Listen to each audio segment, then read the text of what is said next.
Alright, it is time to start. What's up, King Relic?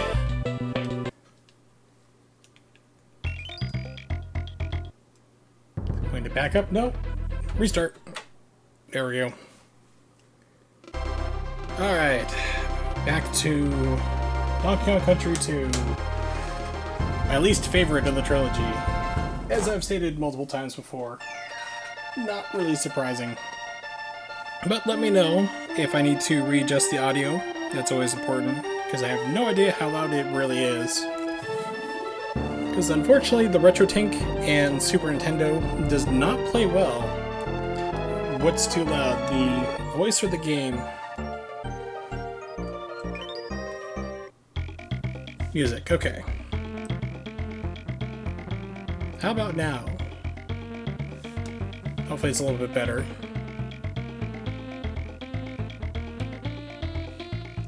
Okay. You have to use Elgato software, and it's a pain in the butt, because whatever reason, the RetroTink does not like OBS for Super Nintendo. It develops a desync with the audio and the video. It's really weird.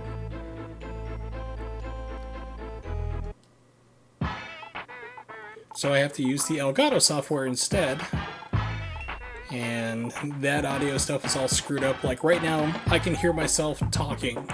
You know, it's basically looping through the system and playing through my headphones, which is really bizarre.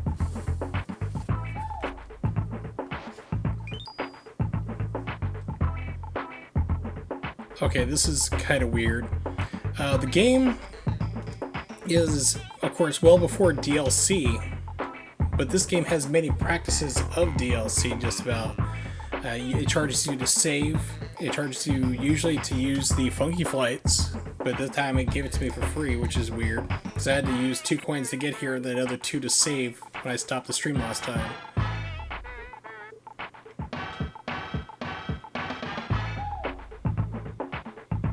Yes, this game kind of nickels and dimes you, but without money.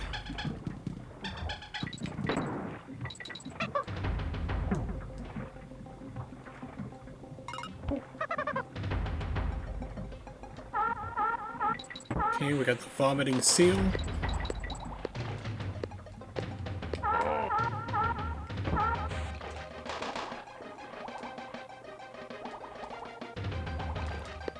Pretty sure I did this level last time. I guess not, it's not letting me exit.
Okay, I was hoping there was a barrel up there.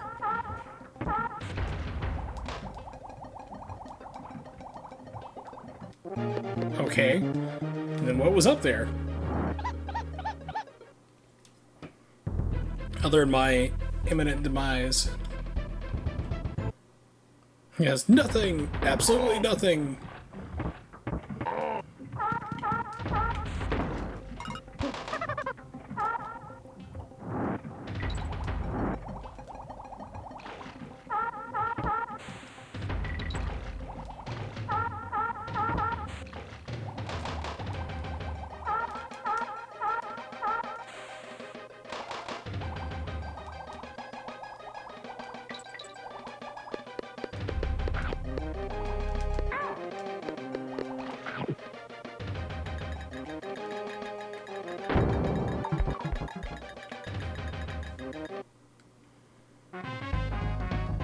destroy them all.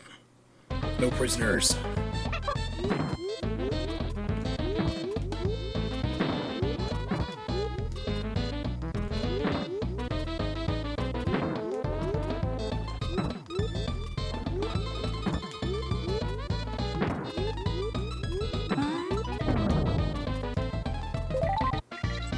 Pretty much.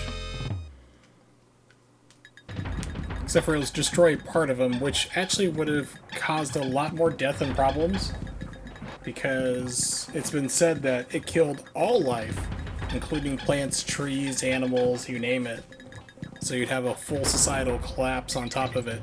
Things would be a lot worse. You wouldn't actually solve the problem. But that's just me being, like, way too cerebral about everything.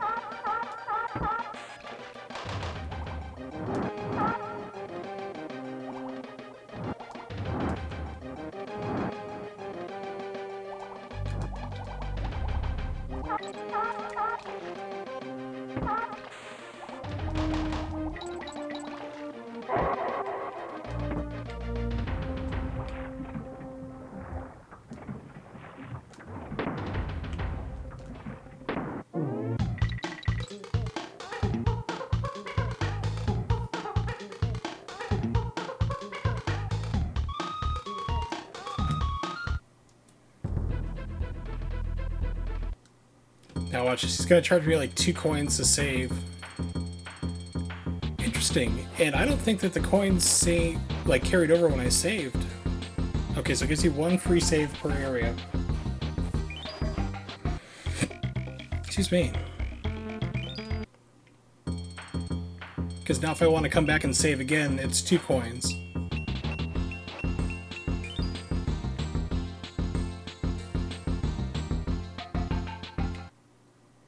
Yes, I have a question. Why is your college in the middle of a literal hellscape? And that's what I was thinking of. It's like, this is kind of like DLC before DLC was a thing. I remember when DLC first started off, it was like, people laughed at it because developers didn't quite know what to do with it.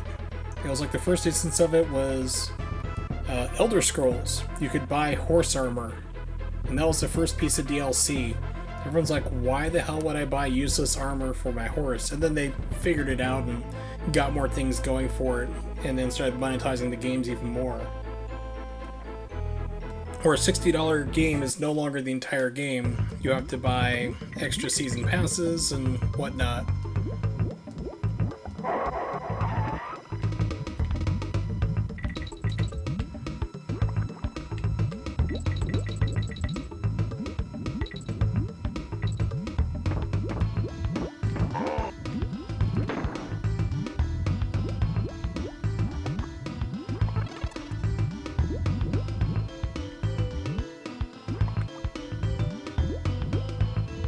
I'm honestly surprised they haven't figured out, like EA and other companies, to monetize saving.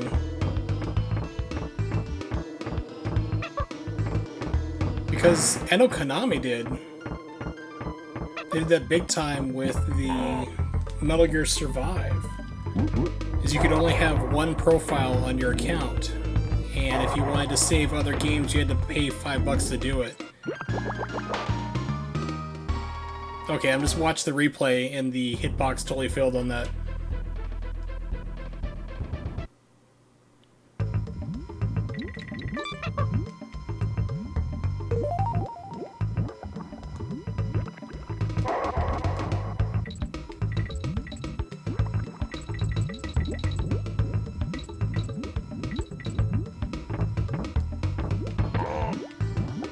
Yeah, but I wouldn't really put it past them or Ubisoft to try it, though.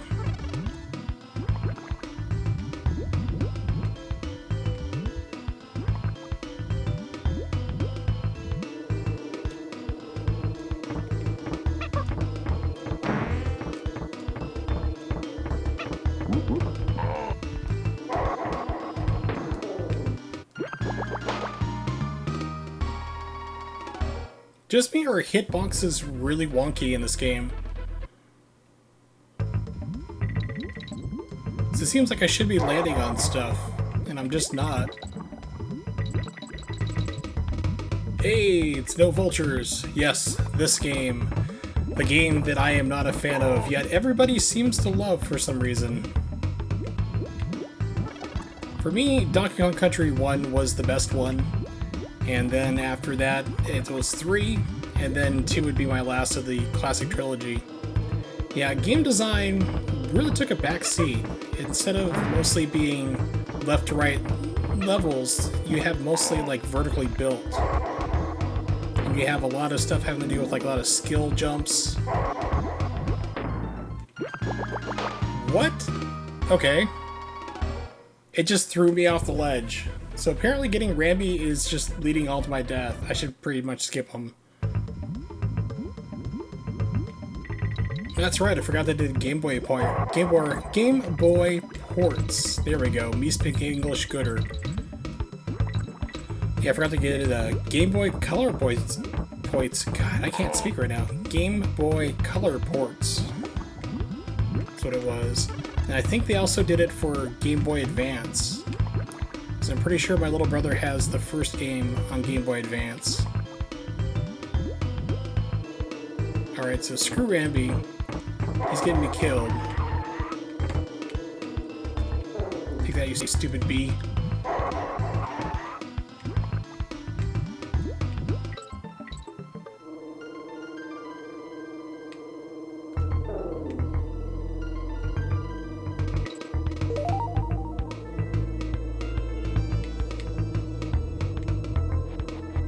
Yeah, show off life and death struggle here. No, I'm gonna start juggling. I'm taking it real serious.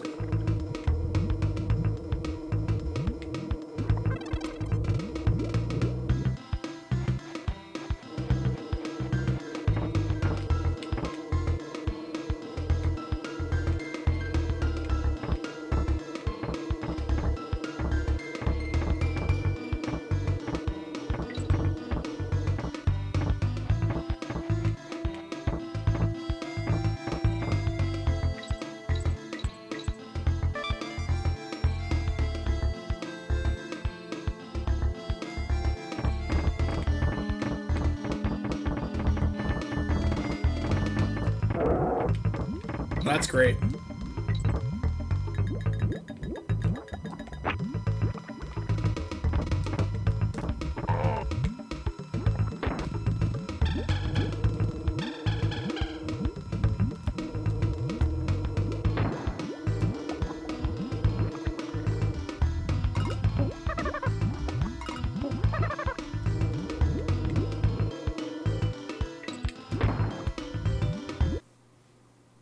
So, I have beaten this game before. It's been like 20 plus years.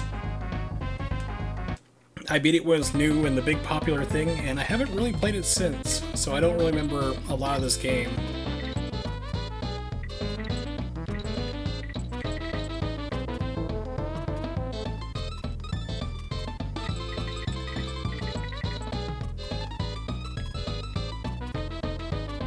I'm more familiar with 1 and 2. Not 1 and 2, but 1 and 3. Yeah, the only game that I would say would be legit Dark Souls, you know, the Dark Souls of the Super Nintendo, the most overused phrase ever. Just not for Super Nintendo, but anything in general. Wow, I can't believe I boffed that again. But I would have to say would be Super Empire Strikes Back. Because that game is legit insane. I don't know how I used to be able to, like, quote-unquote speedrun that. My brother and I used to be able to beat it on Jedi. It would take us like 2 hours to do. But it was easily doable for us. And that game is insanely hard. I don't think it got ported over to PS4. I know that the original Star Wars, Super Nintendo, or Super Star Wars got ported over, which is the one game I don't have in my collection. I have Super Empire and Jedi, but I do not have Super Star Wars. Yeah, that would make it a little bit harder, King Relic. Yeah, I'm what you call an old guy. I'm like almost twice your age.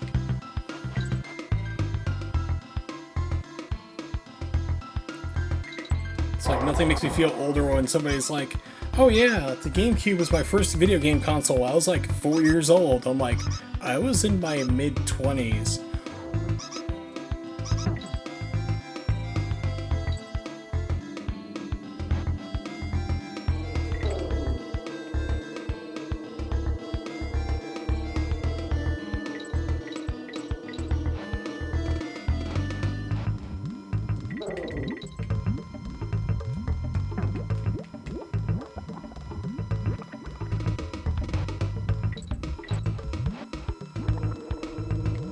I had to explain what an arcade machine was when I bought my Neo Geo to my younger brother. He was like, what? I'm like, back in the day, if you wanted to play really good-looking video games, you had to leave your house. And you had to pay money every single time. It's like, what? It's like, yeah, that's the way it was.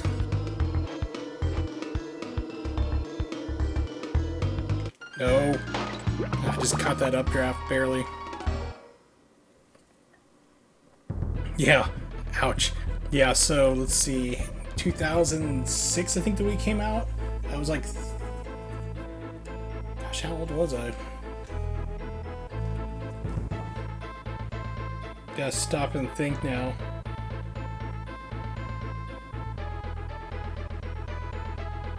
Yeah, I was 25 when the Wii came out. 25, 26.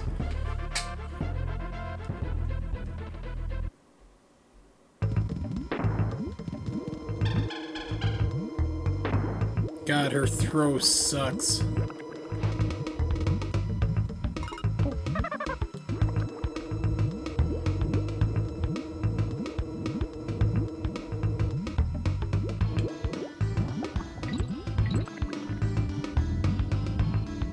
Yeah, it's fun if you want to miss a lot of things. It's great for that.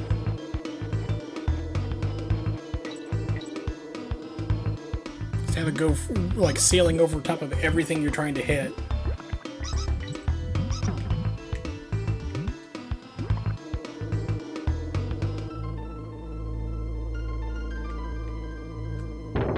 Okay, I was wondering if we could hit 2 of them. The answer is yes.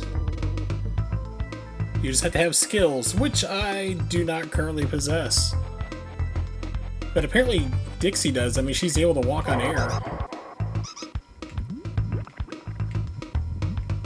Okay, the guy despawned. Thank you.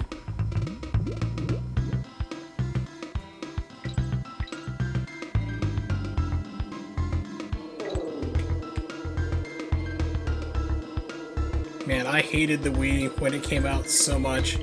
So I was working retail for Walmart at the time, and there were shortages all over the place, intentional shortages, which is Nintendo's established strategy. And it's not a conspiracy or anti-Nintendo thing, it's legitimate what they do. And I would have people, like, we would get a shipment of Wii U's, or not Wii U's, just Wii's, and like, we would tell people, like, we only have 3 of them available, and we'd have, like, 70, 80 people lining up outside the store trying to get it. It was insane.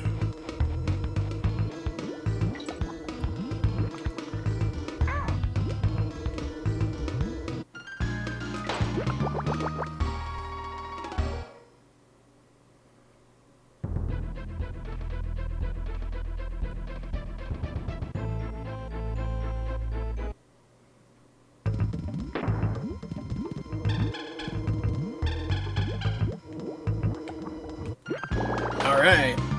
I am so great. I think it's a game over finally. Yeah.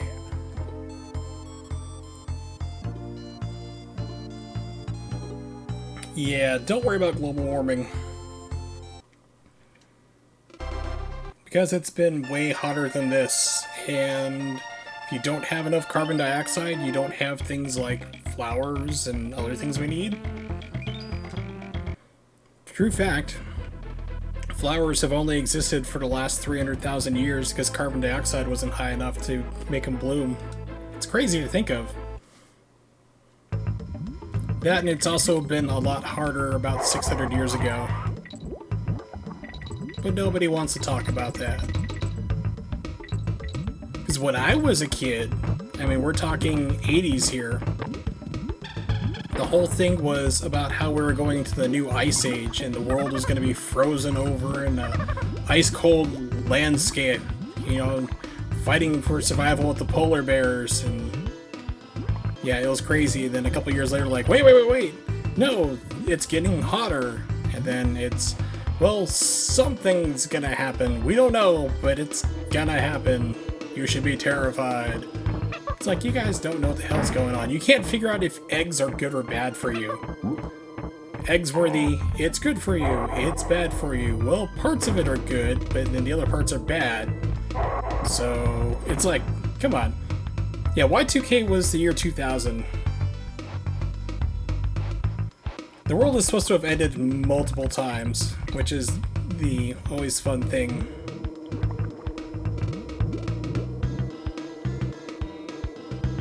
Yeah, but Y2K was hilarious because people legitimately freaked out because they thought that their toaster was going to stop working or launch nuclear missiles because they didn't know what year it was. Computers don't care.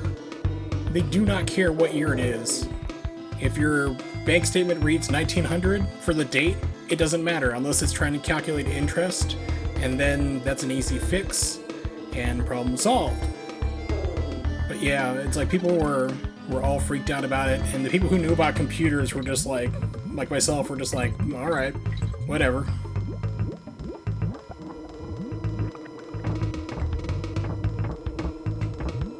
Yeah, people thought that the end of the world was going to happen, and nuclear missiles were going to launch, and all sorts of insane crap. It's like, they don't operate that way.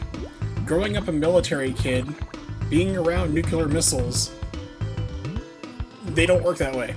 It's pretty much impossible to get to launch, even if you have the computer sequence correct.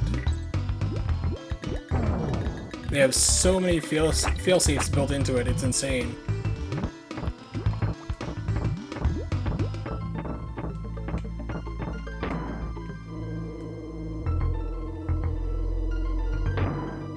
Okay, the computer decided to throw that by itself. Yeah, people, literally, King Relic, I knew people who were hoarding water and food and sat up with a gun for New Year's, figuring that the lights were going to go out, mass panic and rioting were going to ensue, and Mad Max was basically going to happen. And, of course, nothing happened. The world went on, and then everyone tried to go, oh, no, I wasn't worried about it. I knew it wasn't a problem.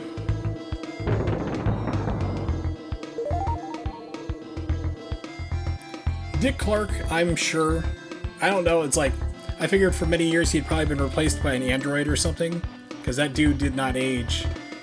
Even he had a stroke, he still looked great. He couldn't talk well, of course, but I figured maybe it would have been like a Weekend at Bernie's thing. Which, if you're not familiar with Weekend at Bernie's for the younger crowd, guy's boss dies before he's supposed to give him, I think, like this huge raise or something. I can't remember exactly what it was. So they have to go through and pretend that their boss is alive, and they use like strings to marinate him around, and gets into all sorts of situations. It was a comedy, which would not ever be made today. Okay, cool. Not a lot of people do.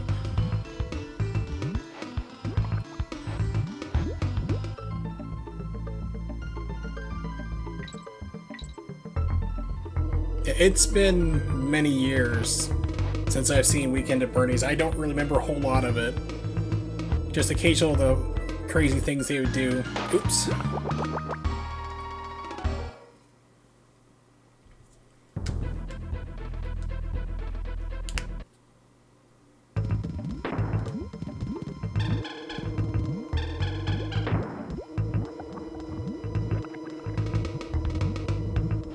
Today's goal, get past this level. Can I do it? That's the other problem I have with this game, other than it's built mostly for verticality, especially the first level, is that the levels can just go on a ridiculously long time. I guess they felt that maybe there was a complaint about the first game's levels being kind of short, and they were. But these just seem like they go on forever.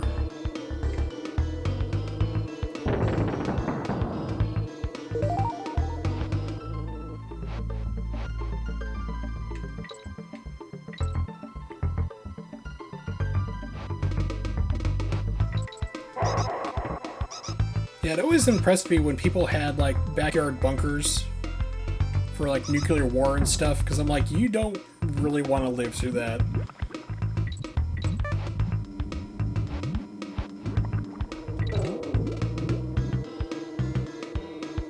It's like, hey, nuclear war is breaking out. I'm like, okay, I'm driving right for the nearest city, ground zero.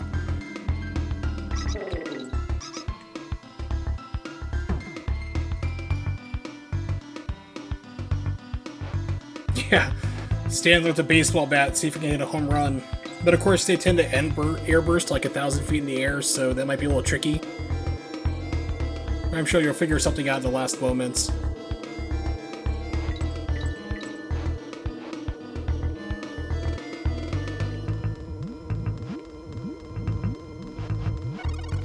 Yeah, I was talking to a YouTube creator online, and I mentioned like I had been in North Dakota.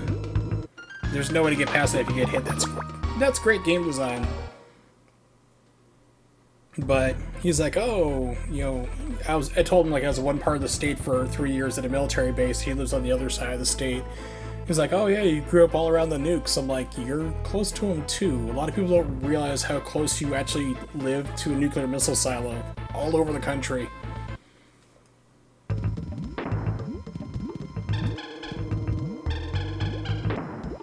That was a funny thing too. People are like, well, I'm like 100 miles away. It's like, you're from the nearest military base. You're still a target, and there's still probably about a missile silo about 15 miles from you.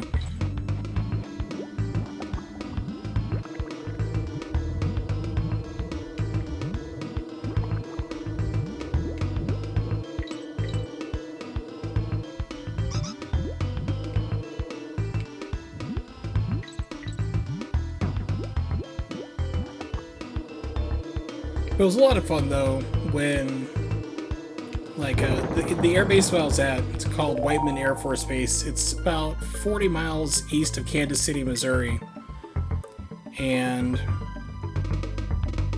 they were a Minuteman missile base at first, and they transitioned to the B-2 stealth bombers. But when they decommissioned their Minuteman missile silos, I was part of the first group. We got to go down there with a tour with a couple other like officers and officers' families and stuff, because you get to do that stuff if you're an officer's kid. But I actually got the day off from school and got to go down into the nuclear missile silos and the launch stuff, which was pretty wild, because it used to look like just this little house. It was like in the middle of nowhere. You had this like little house, maybe like 2-bedroom house. And then they had this, literally, it was a secret opening. Would open like a secret door, which would then take you into an elevator shaft.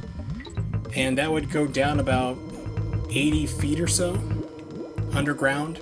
And then you go into this big humongous tunnel. A couple different tunnels that they had built out.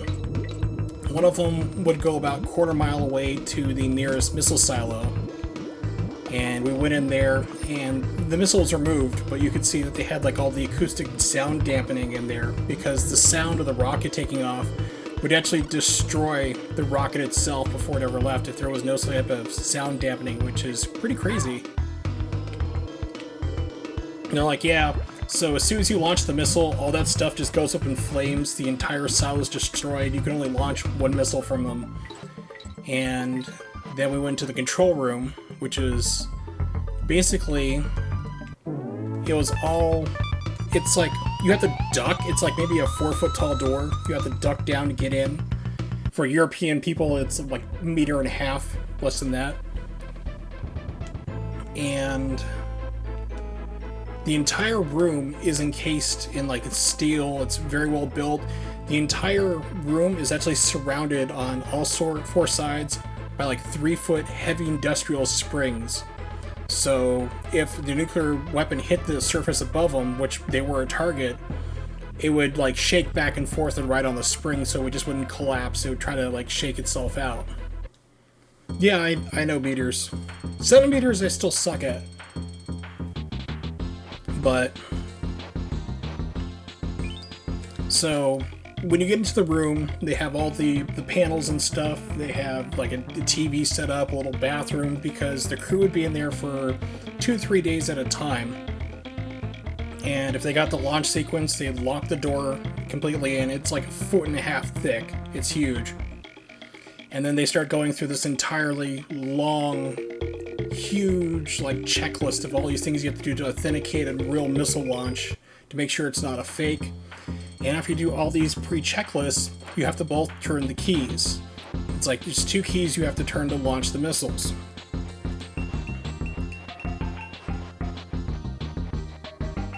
And they are about 10-11 feet away, so about 3 meters or so. And you can't turn them by yourself. Like, one person can't turn both the keys. You have to turn them, and you have to hold it for 5 seconds. So you have to both agree to turn at the same time, and then after 5 seconds, it'll give the final launch sequence, and then the missile's off. So I got to turn one of the keys, and my brother got to turn the other key. So it's like, congratulations, you've just killed probably about 4 million people. It's like, ooh, that's great. It's like, not really though, but you know, if it was a real missile launch, if we went through all those like 20 steps and authentication, you just launched a nuclear missile which is going to kill a whole bunch of people, and it doesn't matter.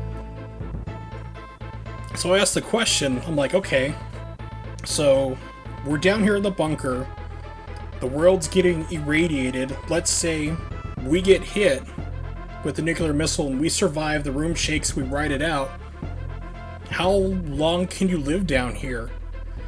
And he said, well, you have 30 days worth of supply, and then after that your oxygen's going to start running out because it's a recycled breathing apparatus and so forth that they have in the room to try to scrub out the carbon dioxide buildup, but it only lasts for like a month. You only have a month's worth of food and water.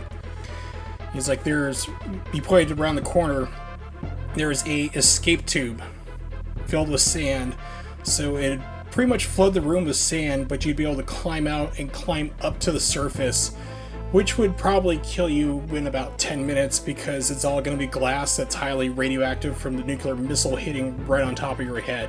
So he's like, you can go out and you'll probably die that way, or you can stay in here and die. Either way, you're going to die. It's like, wow, that is brutal. He's like, there's a reason why, to be one of the people who were in the missiles, you had to go through a lot of psychological screening. And we still do have people sitting in missile silos. That job still exists in the Air Force. Yeah, sand escape route might be cool. Unless, like, you have to crawl up into a nuclear wasteland, then maybe not so much. Maybe unless it's like a Mad Max situation, then it might be cool. Yeah, if you bring your own little, shoulder pads to go with it, it might be cool.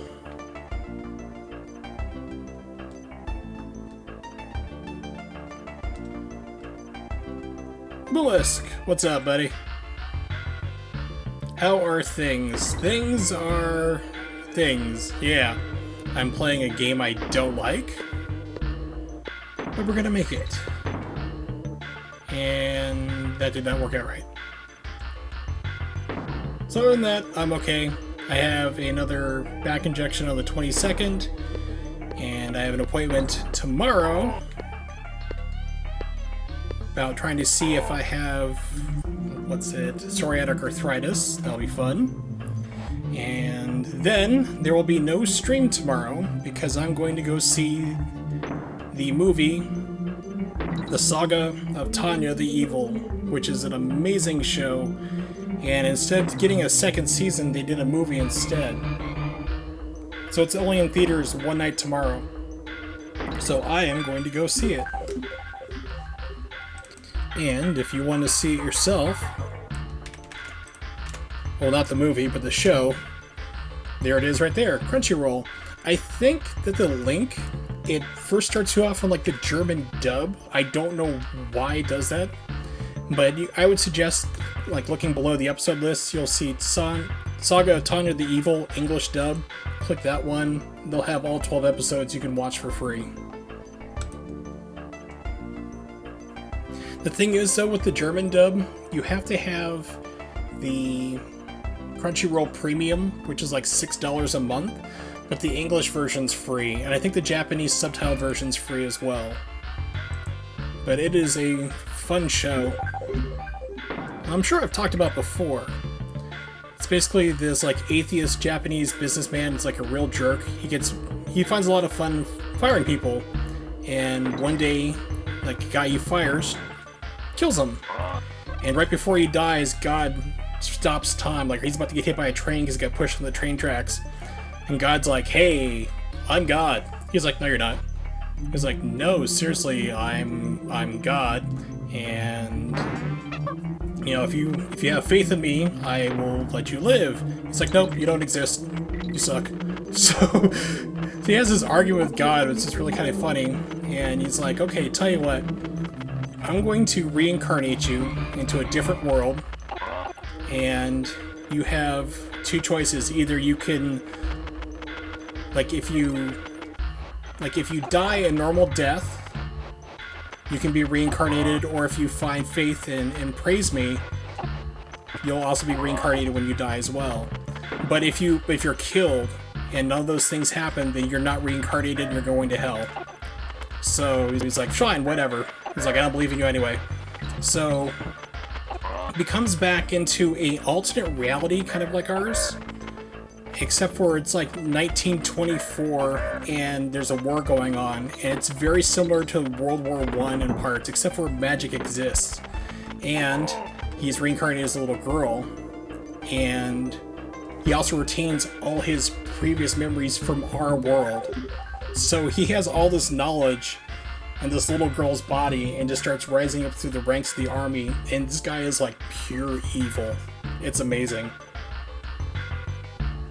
Kind of. It's like an isekai pretty much, you know, when you're just taken to a different world. But it's only 12 episodes long. The movie coming out tomorrow in the States is the show's second season. So yeah, it's a lot of fun just because like how evil Tanya is. It's crazy.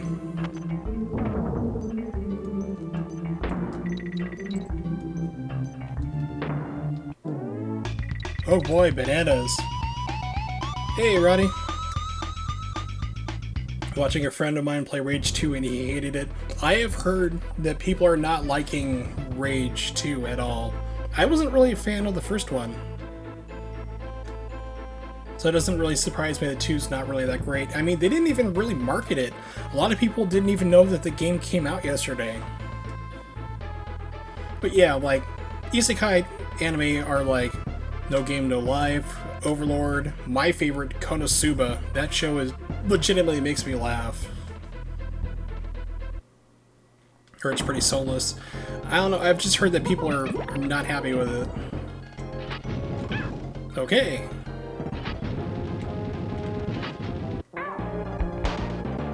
Oh, okay. Konosuba, I would really suggest watching King Relic. It is hilarious. I think it just got dubbed into English, which I have not checked out yet. I watched it in Japanese, and it legitimately made me laugh, which a lot of shows do not do. Yeah, like I said, no vultures. A lot of people didn't even know it was out because they didn't advertise that Rage 2 was coming out at all.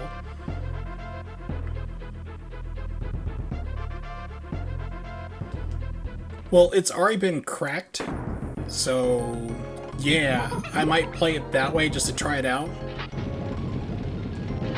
Just to see what it's like. Because that's how I did with the first Rage. I was like, is the game any fun? And then I downloaded it and tried it and went, no, it's not. So I uninstalled it and wasn't going to buy it. So I figured I'll probably do the same thing with Rage 2.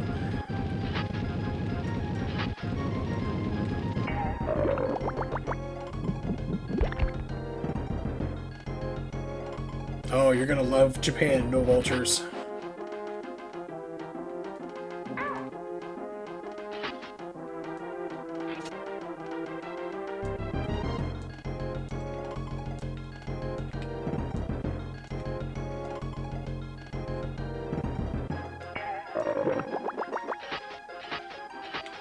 Oh, it's still alive.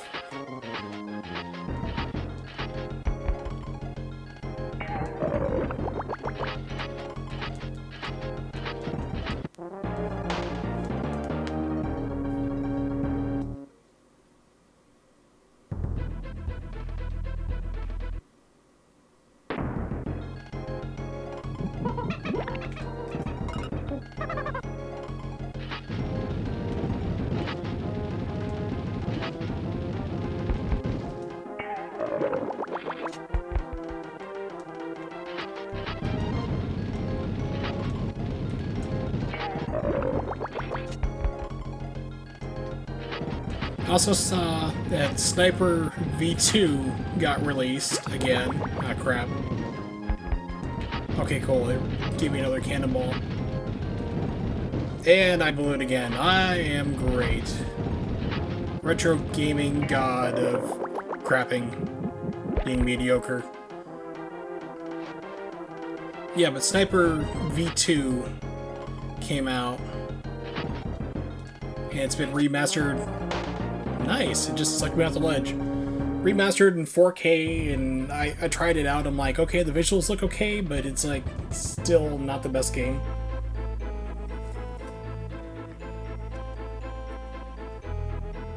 I'd collect old arcade hardware boards, reconfigured as music bits. Yeah, I really want to get more arcade games. I have my Neo Geo that I love to tell everybody about repeatedly. Even if they didn't ask, I tell them, yes, I do own a Neo Geo arcade machine. But I definitely want to own more machines, but I need to have a job. In order to do that, I need to get my back fixed, so...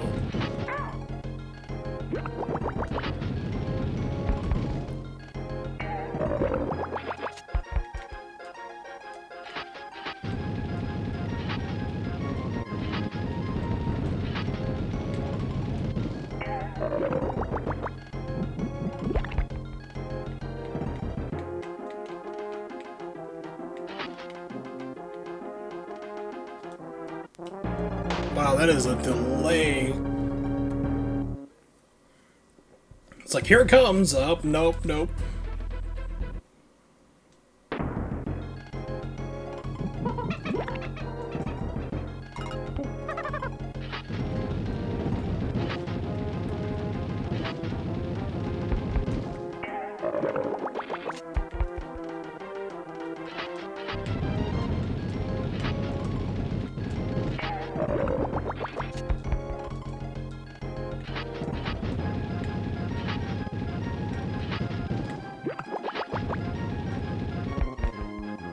Dude. Okay, throws it backwards, but launches himself the other way. That was a thing. When I went to Japan, I had long red hair. And... yeah, it was like being a rock star. Girls were like, "Can I touch your hair?" That was a very common request.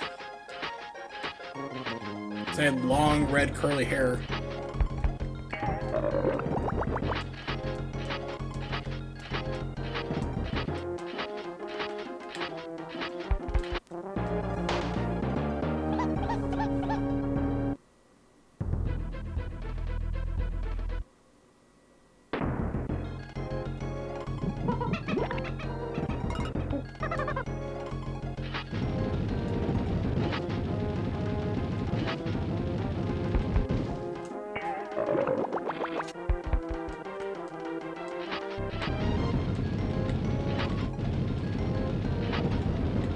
Now, so the biggest thing I want to do, going back to Japan for another visit, is climb Mount Fuji.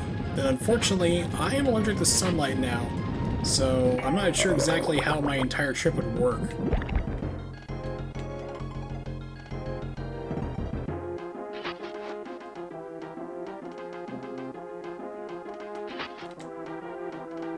Now you can do night climbs, but then of course you're going to be trying to get off the mountain during the day, so that'd be a little tricky.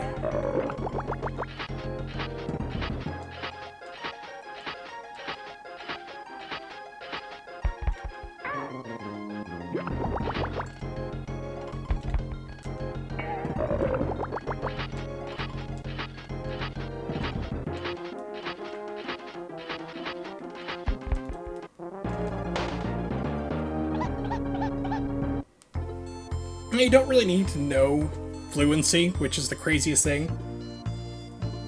They teach English in schools, so even a lot of people have a basic understanding of it. And even if you know Japanese, they'll still try to either A, talk English to you, or just ignore everything you're saying to them in Japanese. It's insane. Wakari wa wakari nihongo desu. And you're like, yes, English. I'm like, I just said I understand Japanese. Like, yeah, it's craziness. There was a skit kind of like that. Let me find that real fast. Here we go. I saw this and laughed my butt off, having encountered this before. And also, like, when you go to, like, order, like, you go to a restaurant, even like McDonald's or something like that, they'll see that you're clearly not Asian, and they'll pull out, like, a little menu for you. You can just, like, point and order. It's awesome.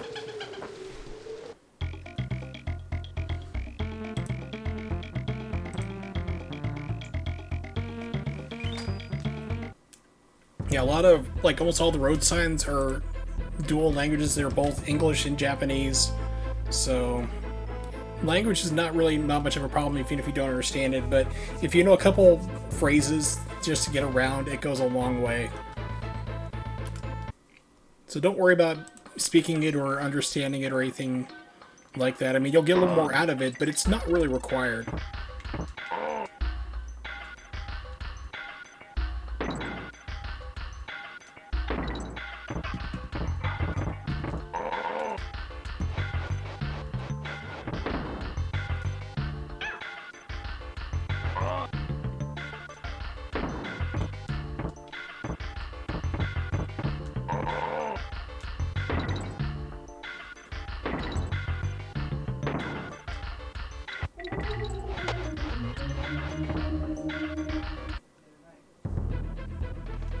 That Rosetta Stone is a really good one, although they've changed their model for it, so it's all like online subscriptions.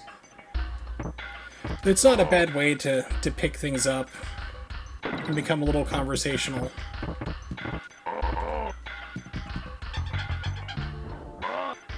Chotomato kudasai, which is like one of the biggest ones, is like, please wait a moment.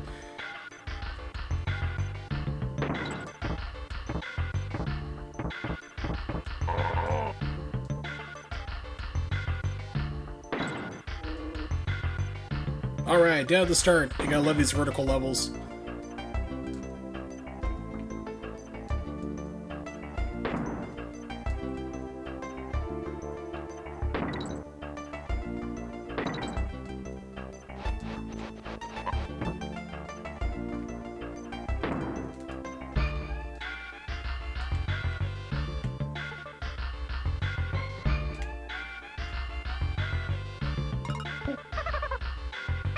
Okay, so that means I can throw her into it? Yes.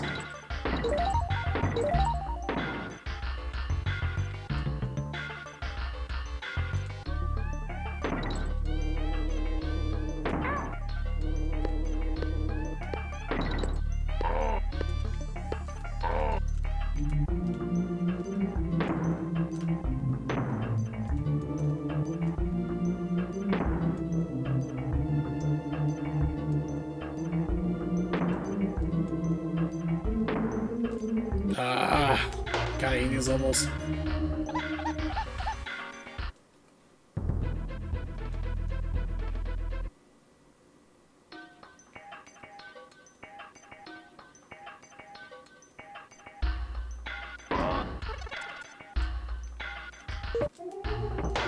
Interesting. Okay, I figured there'd be like a bonus item or bonus barrel there. No, there was not. Yeah, it looks like it may have dropped frames.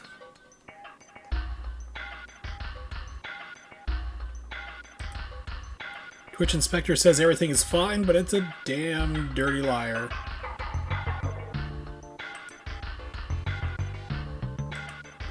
Heard me. Alright.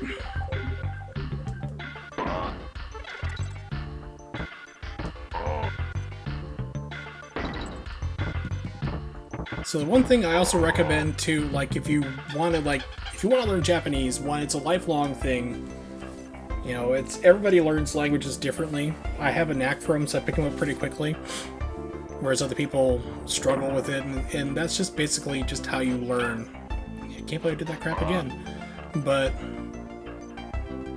I would recommend also, like, just listening to Japanese television. Joy4TV is a subscription service I've talked about before, and it's like $30 a month almost, but it gets you like 84 channels of Japanese television, and that's a good way to get yourself just like listening to the language and getting used to it.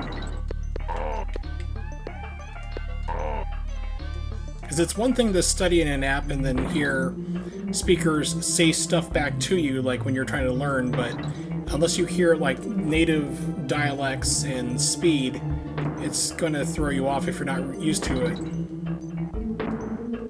Besides, it's also fun to watch the home shopping networks in Japanese.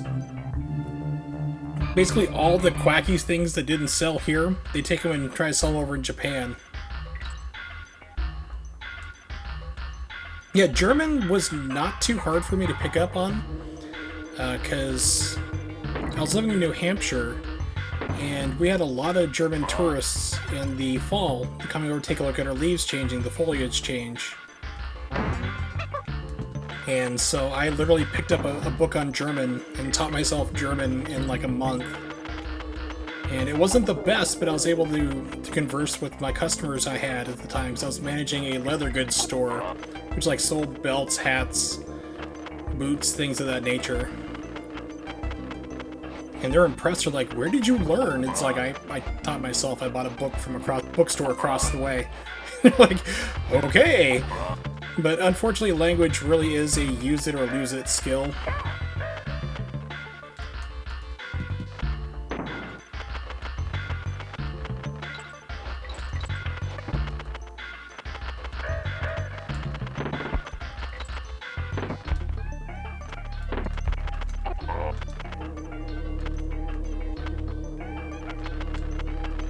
So unfortunately, I haven't had a lot of time or ability to speak German, so it's really fallen down the wayside where I can understand a lot of being said, but like my being able to to speak it is horrible. Like I don't even try.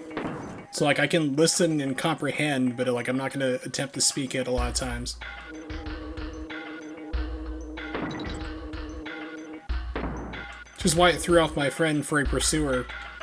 One time he showed up and I used a German word. He's like, "What?" It's like threw him completely off because he wasn't expecting to hear it.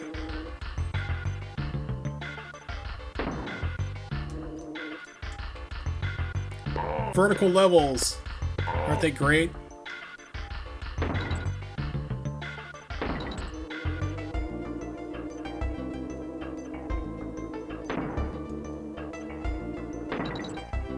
Yeah. You know, it's that way for a lot of people to show Spanish, which is really interesting because I have housekeepers to help clean up the place because, you know, with my back the way it is, my parents and so forth, and they speak Spanish, and they don't know yet that I know Spanish, so it's like, I just gotta keep it to myself and listen on what they're talking about. They haven't badmouthed us or anything. It's just basically things like, okay, I'm gonna go over here and do this next. Okay, sure, whatever. Things along that lines. But I also haven't told them that I know that they're from Guatemala because I recognize the Guatemalan accent. That usually throws people off. Like, what?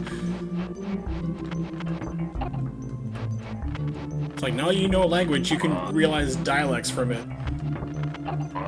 Nah, it's more fun this way.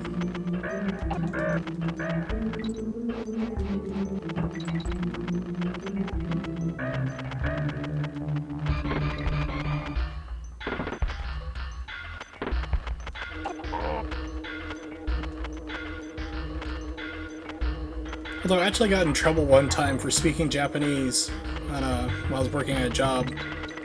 It was one of the clients we had. It was like we did a lot of different clients in the call center, a lot of different businesses. And one of the businesses was for a credit card processing company. And the big thing was like, basically like if a card was being declined or if it was like a huge transaction, like over $10,000, they'd have to call in and we'd run the transaction and give them authorization code, things of that nature. So I had a guy who was running a sushi bar, did not understand English very well, and the card was stolen. So we're like, take the card and cut it up. And he couldn't understand. So I said, sandatsu, which is like take and cut it. And he's like, ah, sugoi! And finished the rest of the call in Japanese, and you know, and that was it. And then like an hour later, I get yanked off the phones, I get taken to the back office, I'm getting yelled at by my supervisor and the quality assurance. They're like, what were you talking about? What's going on? You cannot take calls in anything other than English. It's like, so I had to tell them what we were talking about, the entire thing, and then I got yelled at because I knew Japanese. It was crazy. Yeah, they're like, well, you know, if the client hears it, they might not know Japanese. You know, it's why we have translation services and so forth, and you can't do it at all. It was insane. It's just one of the reasons why I got out of that business and went to, you know, IT instead. Get out of the customer service game. Well, back when I was a supervisor for Verizon Wireless, it's the same thing. Like, I wasn't authorized to take Spanish language calls, but I would take the supervisor calls because that was the only supervisor. So I'd have to get on the phone and speak Spanish, and when they yelled at me around that, so I found a workaround. So I'd listen to the caller, and then I'd tell the agent what to say back to them. Because I'd have them say, like, my supervisor's listening, he can understand what you're saying, but he can't speak the language. And they're like, that's weird, but whatever. So I'd be listening in on the call, you know, and their complaints, and I'd have to tell the agent, who'd have to tell them in Spanish, even though I could have done it myself. So yeah, it's all corporate nonsense and playing the game pretty much. Just get around it.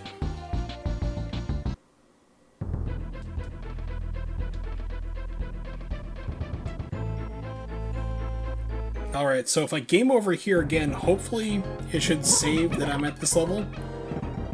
So I have to do the whole vertical nonsense, dying multiple times, actually make progress on the stream, you know, that'd be good. Be a little more entertaining than my old customer service language nonsense I had to go through.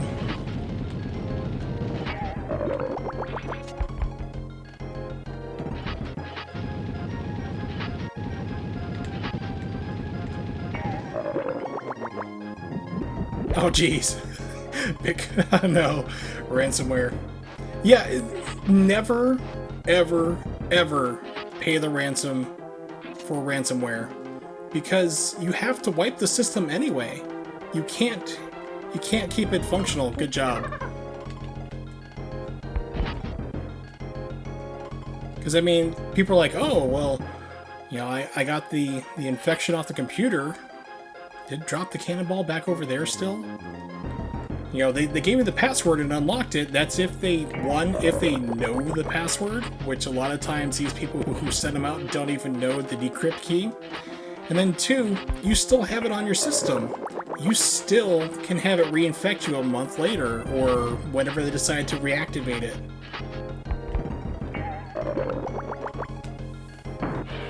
So the first thing you do if you ever get ransomware, 1, if your IT department is competent, which they should be doing backups.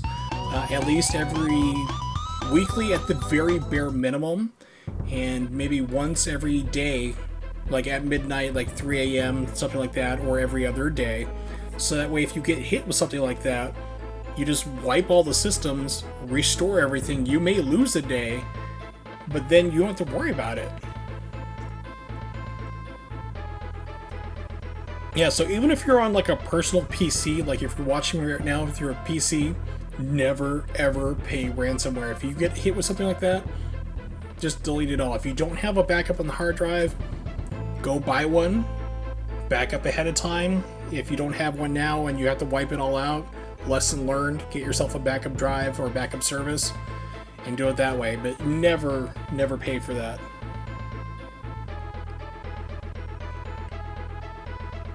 Yeah, it was, UK got hit by that a while ago, and it was discovered that the entire healthcare service for the UK was running on Windows XP, which is a major no-no. If your OS is no longer being supported, that is the first thing hackers look for when they start probing, is who is running an outdated OS. And what was really kind of interesting is that, yeah, they're running XP, and they're still running XP. So, yeah, it's frightening. And it's one of the things I told like the people I went to like the school for computer science and IT. Is like if you ever go to a job and they're using computers with Windows XP connected to the network, quit. Don't even put up with it. Don't even bother.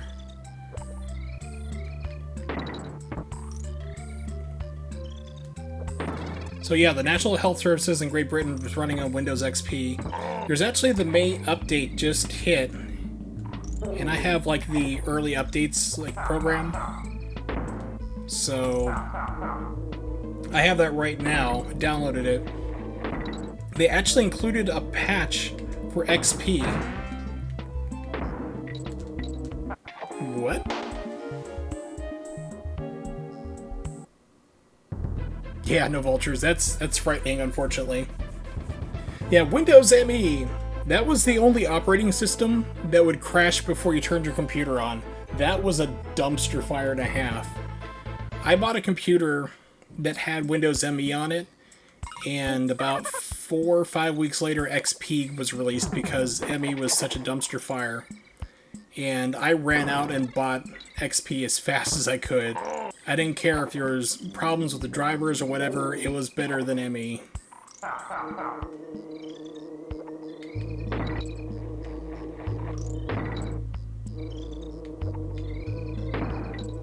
Okay, I thought there was ground below me. No, there is not.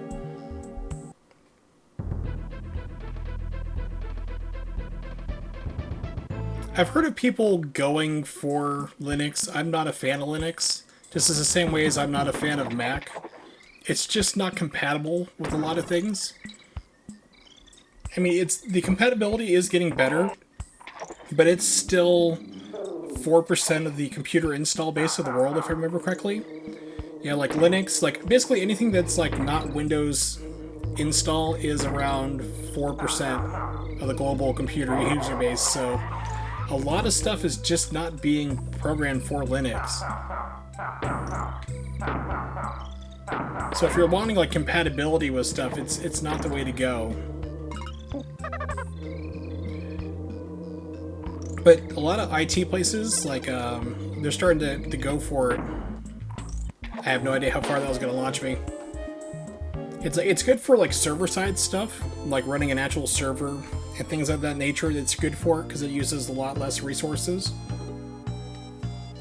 Other than that, like personal use, I would say just kind of mess around with it, but I wouldn't really like go full-blown for it personally. Yeah, like having it as a dual boot is not a problem. Like I have Ubuntu as a virtual drive. So like on my PC, I have Windows 10 as the main install, but I also have a virtual drive through VMware. So I have Windows 7 and I have Ubuntu on those. So I can basically run up a virtual environment if I need to test something.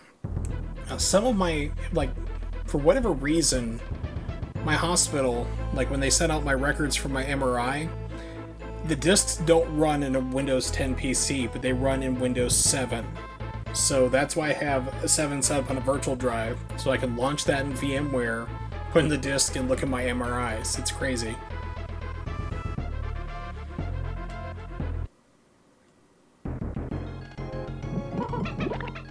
Parents had a computer at Vista until 2017. Oh. Vista was like the nanny state computer.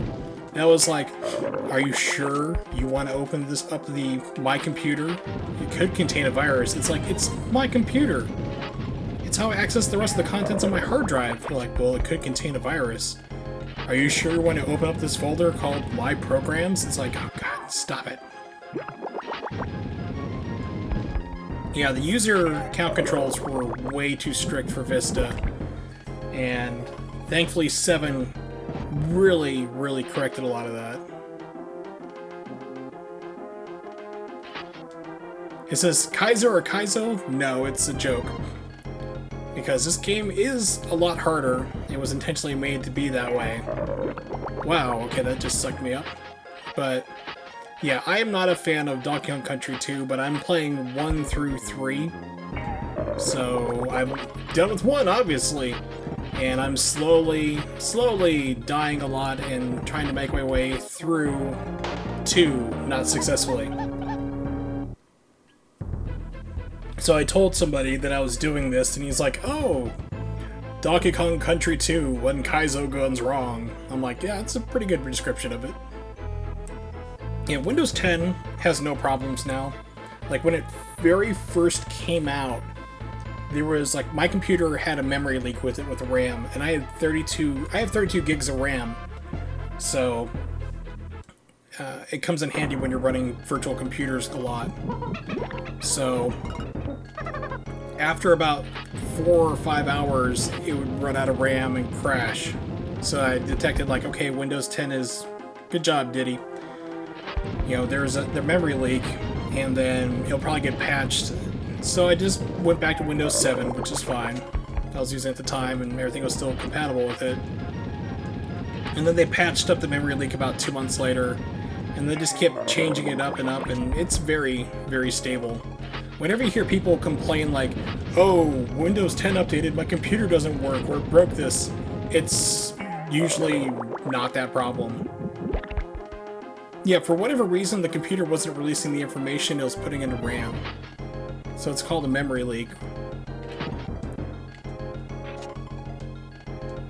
And if you have 32 gigs of RAM and all of a sudden it's using up all 32 gigs of it, yeah, that's a problem.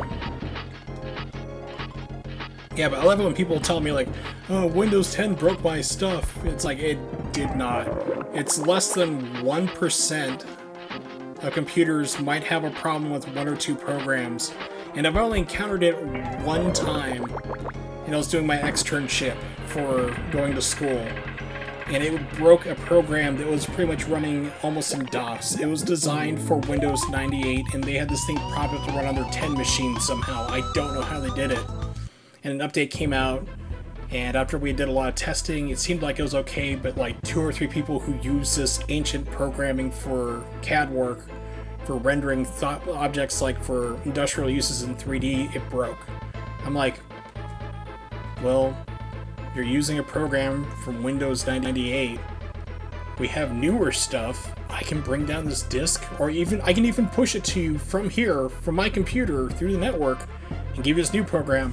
No, I know how to use this old program, I don't want to change. So I look at my boss, like the guy in charge of me, I'm like, are you serious? And he's like, yeah, just figure out how to get the patch out, you know, roll it back, and get them their crappy program back. I'm like, okay.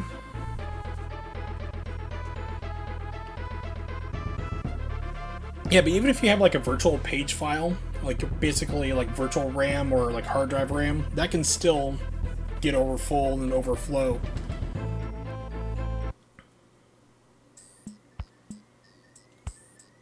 So there's still limits to it.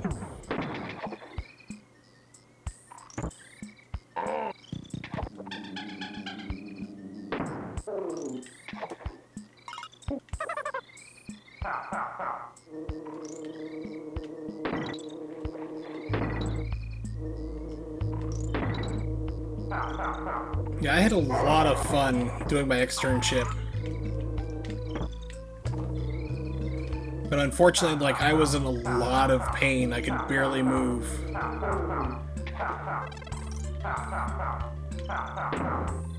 So it's like, they had initially offered me a job, and then it fell through because of literally, it was like corporate problems. They went through and said, hey, we're restructuring how we're doing stuff. so we can't hire different people for different things. And it was like myself and a couple other things got impacted. But I was, at the time, a year ago, I was supposed to be getting back surgery, and here I am a year later, still waiting to get my back fused.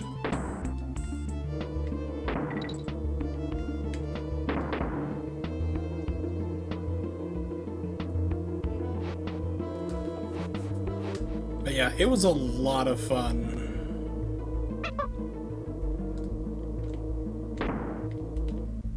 What? Where am I?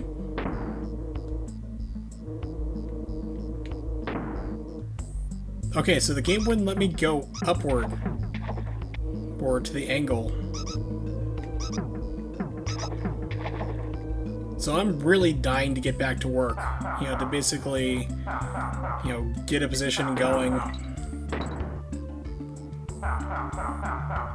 Because it is a time limit, like, for like how long your degree is really good for when it relates to IT, because everything changes so fast.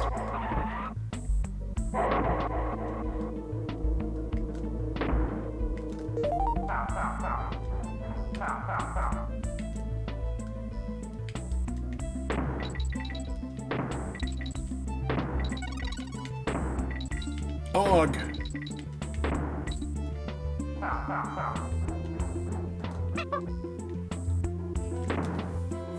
It'd definitely be worth it, King Relic. If it's something that interests you, by all means, but just realize that it's like if you really like Mac or Linux, you're not going to be using it. There was actually a guy who was like all about Mac computers. We called him the Mac moron. And he was like, he was so disheartened. He's like, wait, we're not using Macintosh? It's like, no, everything runs on Windows. Why in the world would we use Mac? And he was just like completely dumbfounded. And like he didn't really know that Windows was a thing, really. He was like that blinded by Apple. And he had to learn Windows.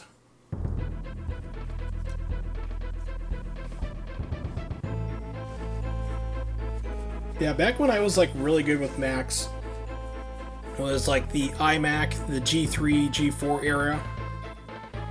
And it's been a while since I've really touched them. I've touched like OS X, you know, OS 10. In 9 I was pretty familiar with too, because I had to do tech with that when I was at AOL, because they had 9 forever.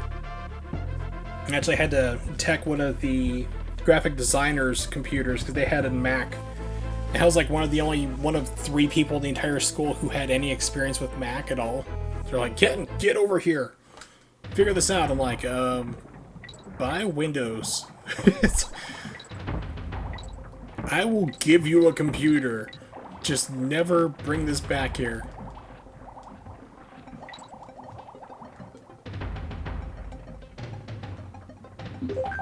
Oh, it's another fun screen flasher.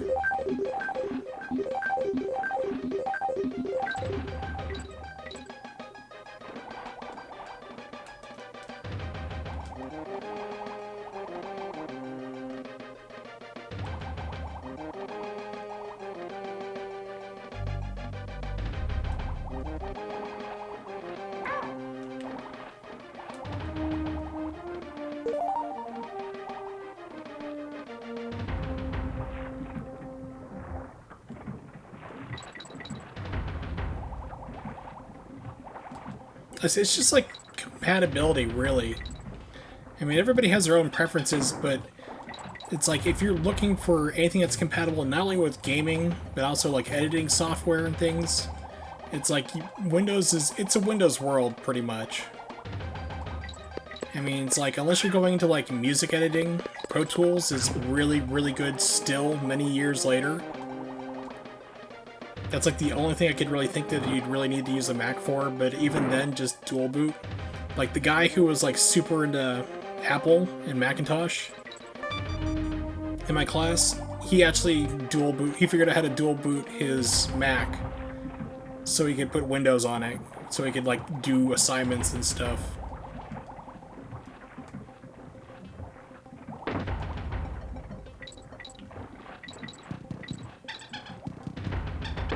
What's really scaring is how Microsoft thought ahead so far They basically not sell software, but license software.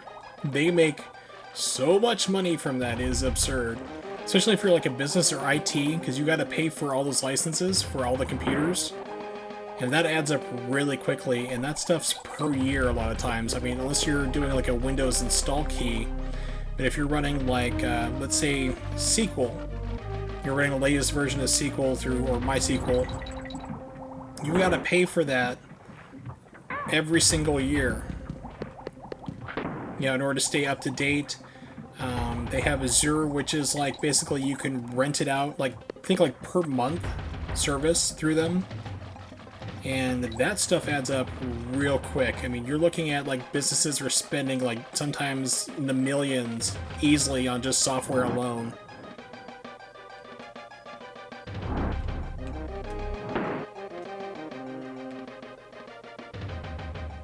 Yeah, it's one of those things that they had the foresight to go through and do all that. That basically say, no, we're not going to sell software, we're going to license it. So you have to keep renewing licenses and everything, and you have to have those up to shape and in order, because you do get audited by Microsoft. If they find that you're pirating software, oh, you get fined like crazy. You have usually like a very short time to get the software off the computer and get it remedied with legal stuff. And that actually happened.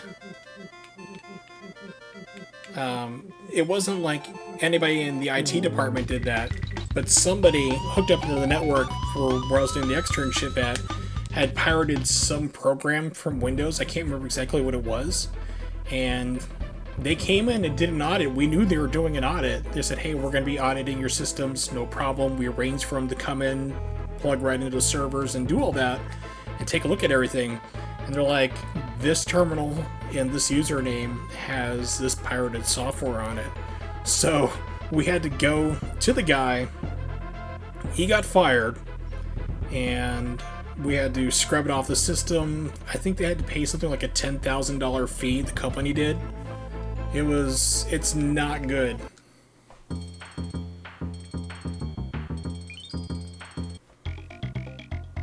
Yeah, they do not mess around with that stuff.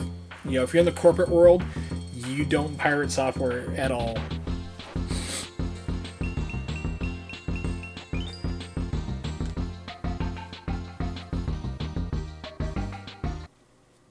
At least not anything that's going to show up on an audit. I was trying to remember what program we had for CloneZilla. I don't know if you can clone Zilla, like if you have to pay for that or not. I think CloneZilla is free, I'm not sure.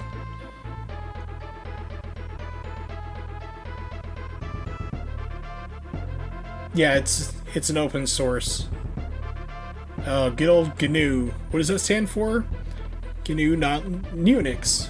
Okay, so it's a recursive. I'm trying to think of like a recursive descriptor. Basically, you use it to describe itself. GNU stands for GNU, not Unix. But what does it stand for? GNU, not Unix.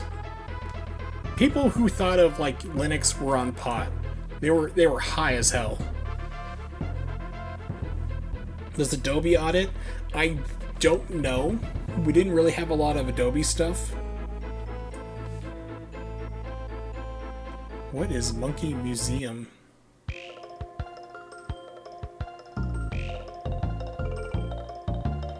Yeah, okay, well, not really we're on smoking a lot of pot, still smoke a lot of pot.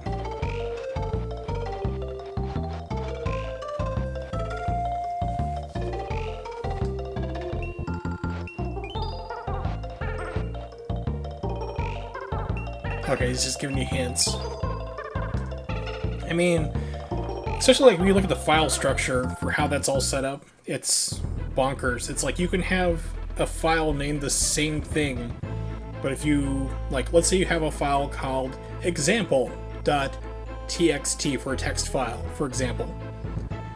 You can name a file the same thing in the same folder structure, but let's say you put the X capsulized, everything else is lowercase, like examples lowercase, You make another text file with example, the X capitalized, it will save it there. You can do another with the E only capitalized, it will save it in there. Whereas Windows is like, no, it's the same file. Name it something different, name it 1, 2, whatever. Linux and Mac OS are like, whatever, just do whatever you want. You have the root folder, which is like your C drive. Make another folder, call it root, make another one called root and put it in there. You can name all your folders root if you want. It somehow was able to decode all that nonsense and go back to it.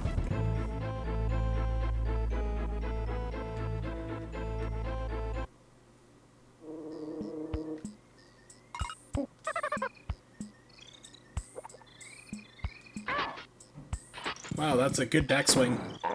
So is that.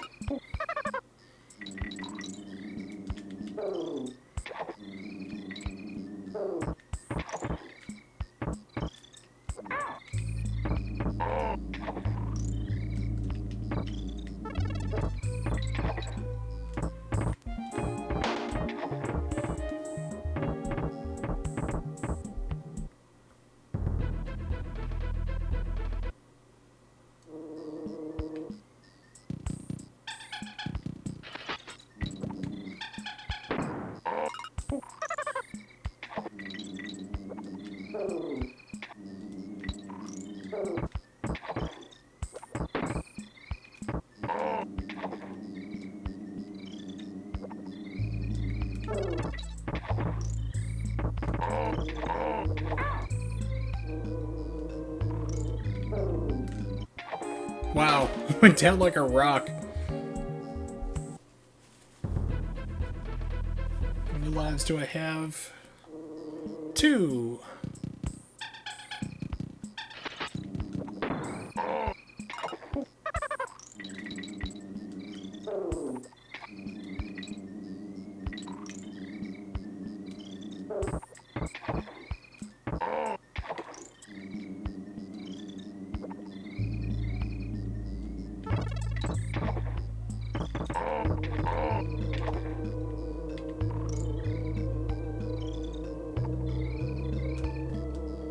That'd be a good birthday.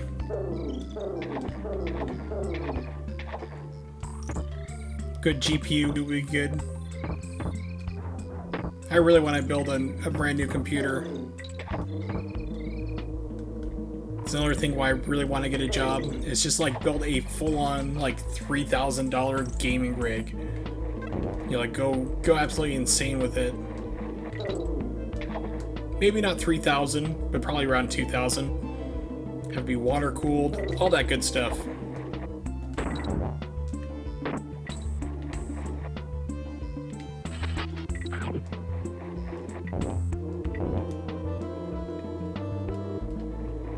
Alright, no vultures. See you next time. Thanks for dropping by. Haven't seen you in a while. But take it easy. Must get banana coin.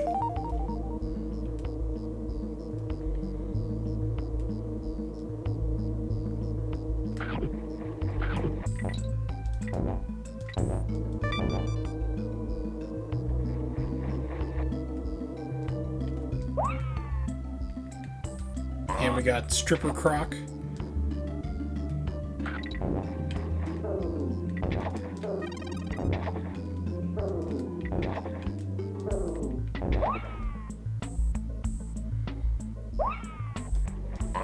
$1,000 would be crazy.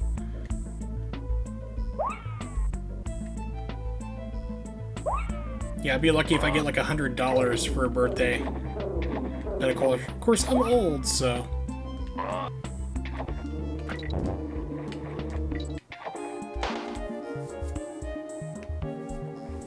Yeah, it's like, okay, we're gonna have crocodiles up here, but only when you hit a barrel. It's like, did they train them that way?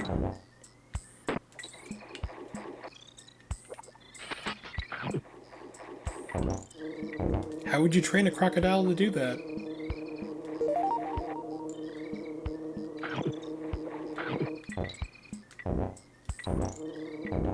I'm also presuming that they're on a timer, too.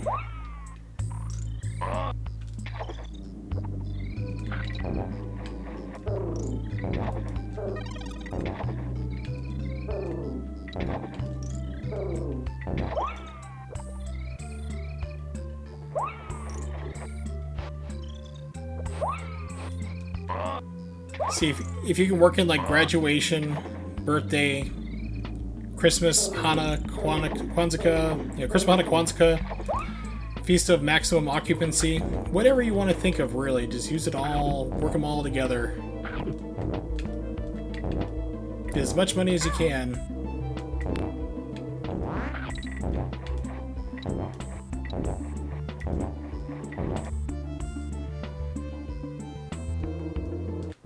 Oh, thank you, game.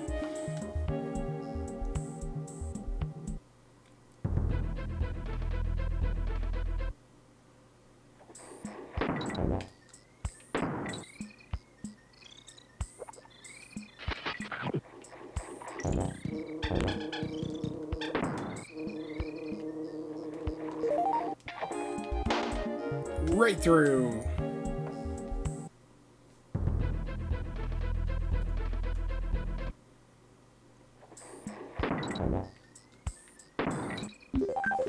Check something real quick.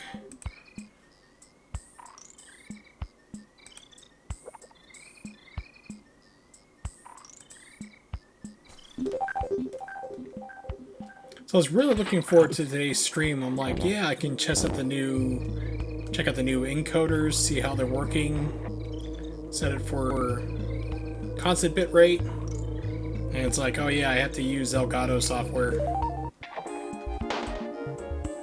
Right through again because I missed it.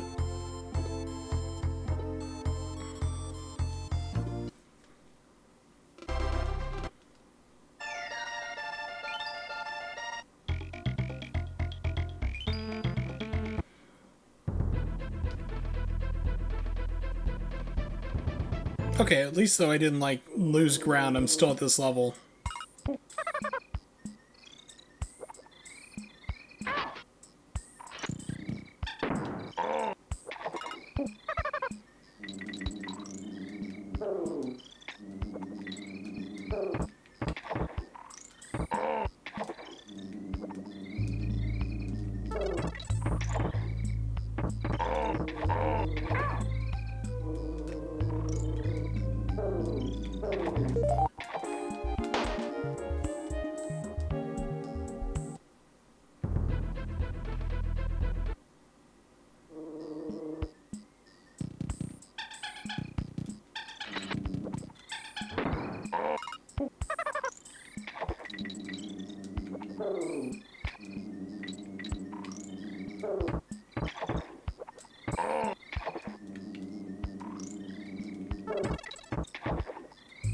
So the other night, while I was taking a break from streaming, I actually watched a documentary about Donkey Kong Country speedrunning and how it's changed. And it's gotten ridiculously insane. There's like, I think now on a run, in order to get like the world record, you have to do 7 frame perfect tricks throughout the entire run. But they were going through and talking about like, okay, this is the first route that they had, and like the fastest speed you could get was like 33 minutes flat, and they started figuring out things like super jump and super jump roll, and you can actually, they're finding more and more places that you can use that thing, like use the super jump roll at, but then it becomes, do you want to do that? It's like a Pandora's box. Because do you really want to try all these frame perfect things and have it screw up and then end your run like multiple times throughout? So that's why they're pretty much sticking with like 7 so far. They know that there's a lot more that they can use the trick on, but they just don't want to take all the time and investment of it so far. But eventually someone's gonna do it. Someone's gonna like land more than 7, and then, you know, the people crazy enough to do it are gonna try to do 8, and then 9, and so forth, just to keep going. It's literally an escalation. It's like an arms race for tricks.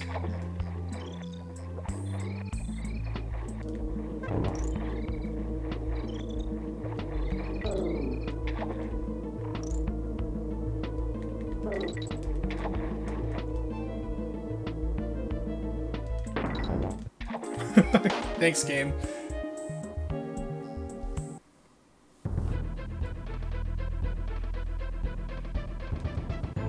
Yeah, at least with Bayonetta 2, it's not too bad. There's no, like, real frame perfect thing unless you're playing as Jean, and then it just basically pertains to you pulling off Witch Time.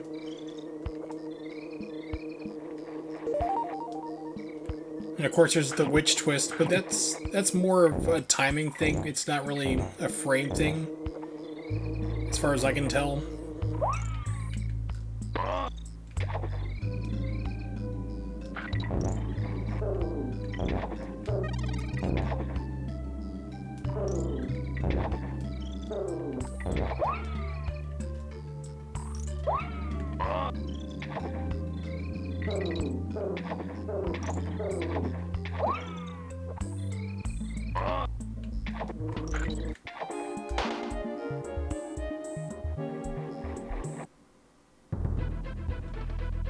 Yeah, and like 10 to 12 frames is a pretty good chunk of time. It's not like where you're trying to do Jean's Witch Time, which is like 2 to 3 frames. Probably closer to 2.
Yeah, but it's only in, like, you only had that happen on New Game Plus, though.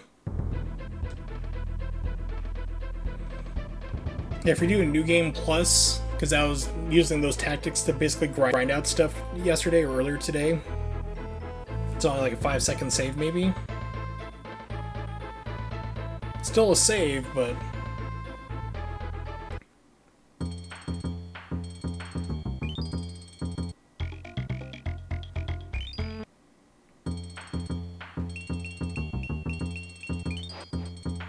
Drop out of college. Do it. I just think it was like probably just a one-time thing, just a rare, crazy fluke, like the one frame sword summon that happened to me with Baldur, or getting clipped through the ground once again with Baldur.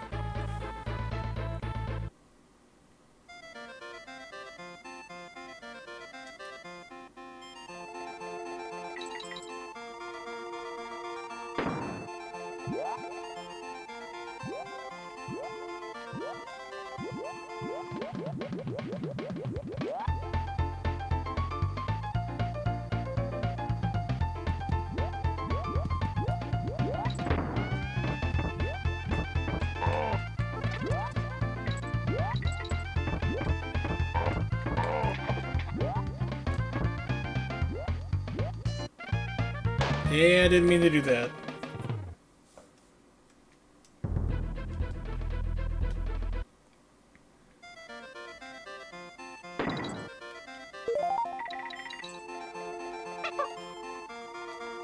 Yeah, the edges in this game suck you over.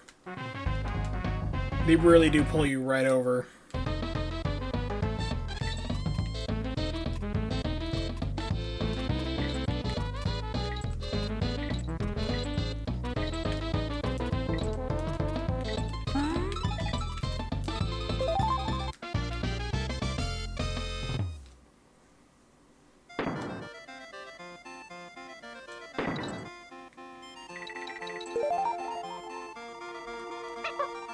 Did I just find an infinite way to get coins? Okay, so I have 5 right now.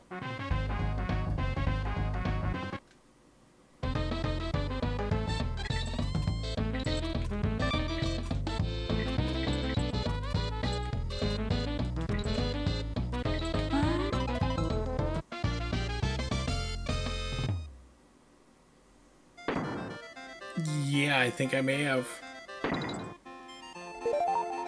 Yeah, so you can farm infinite coins. As long as y'all just keep mining doing the bonus level over and over.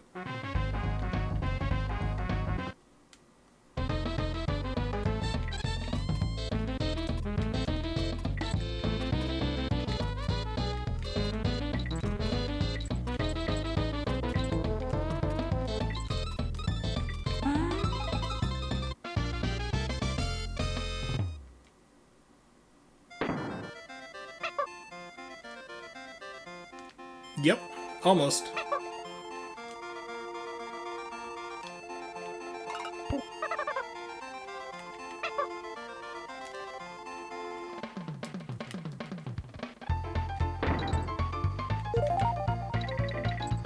Alright, moving on to the level. But that's interesting to remember that, yes, I can actually farm coins there. Providing I can beat the level, of course, and not get sucked over the edge with stupidity. Which is no guarantees, because I am playing.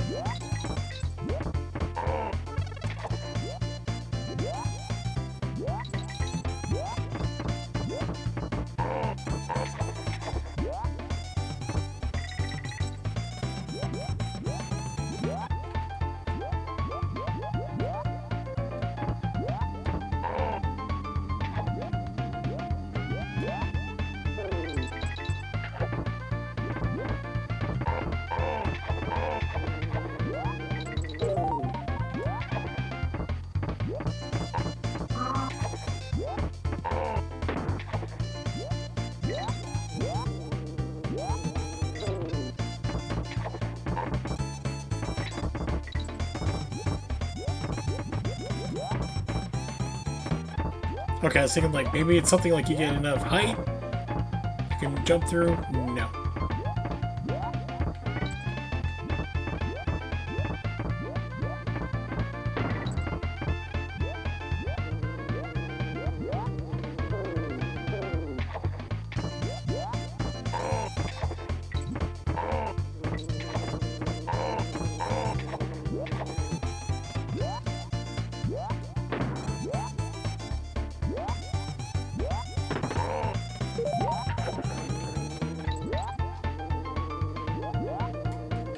Okay, that bee is drunk.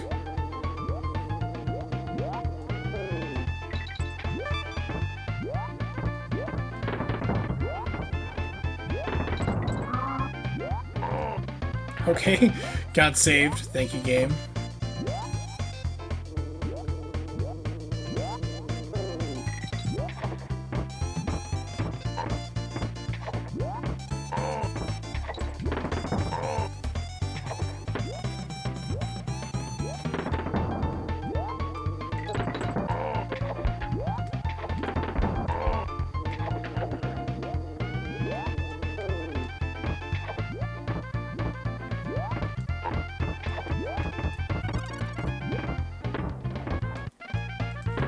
Leap of faith did not pay off.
I'm like, oh yeah, there's an arrow. It's pointing to something. It's probably a bonus level.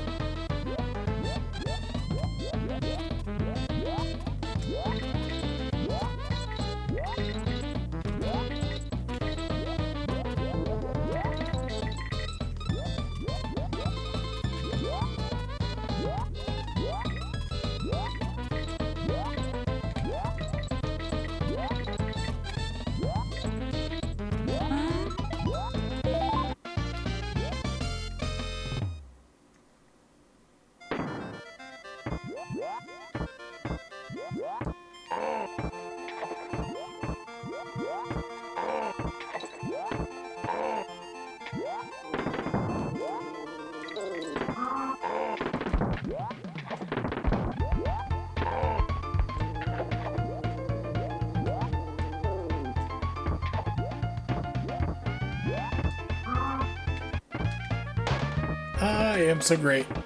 Oh. Great at not getting past this game. Oh, how did I do this back in the day?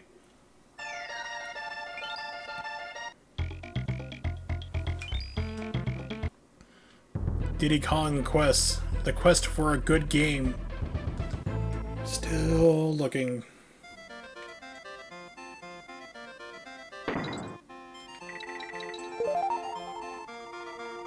Yeah, so this game eats all your coins on a death.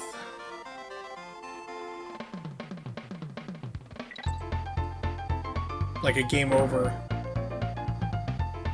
So they do not carry over, which is pretty scummy. It's another pre-DLC tactic, really.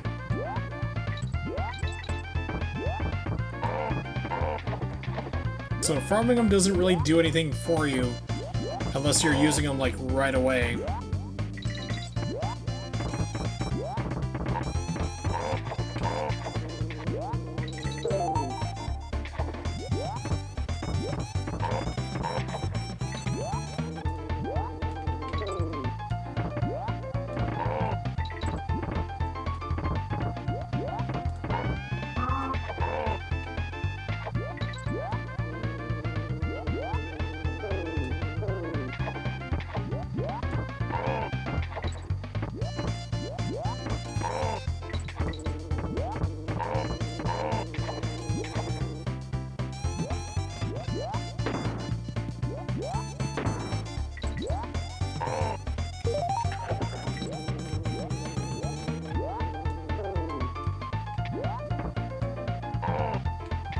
Okay. Hitbox worked in my favor on that one.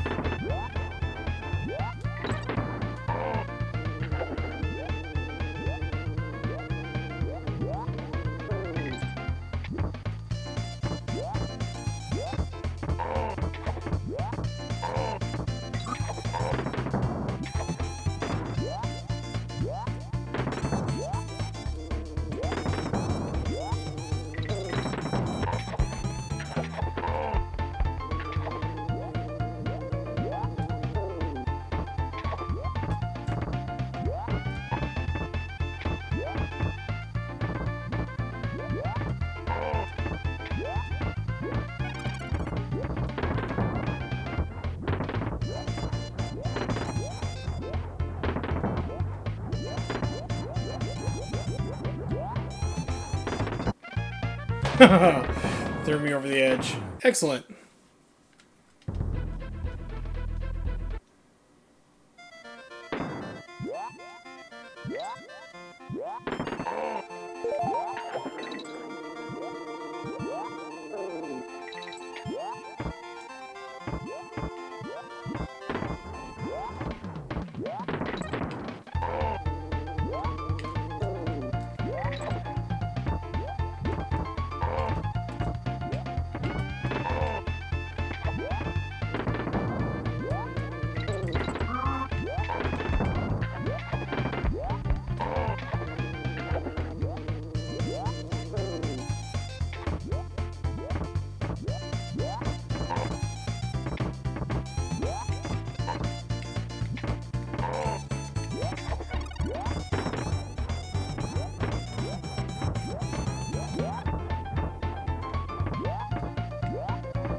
I don't know if I can catch that or not. Yep. Okay, so it seemed like maybe I had to do a super jump.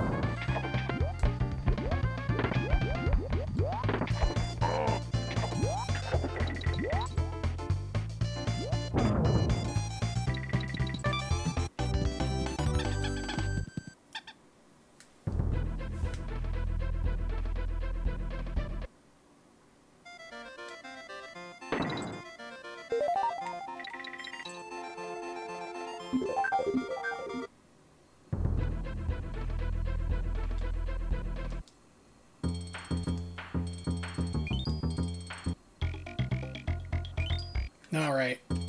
This is actually where I'm going to call it for today. Because it's raining, I feel like crap. And I have appointments early tomorrow.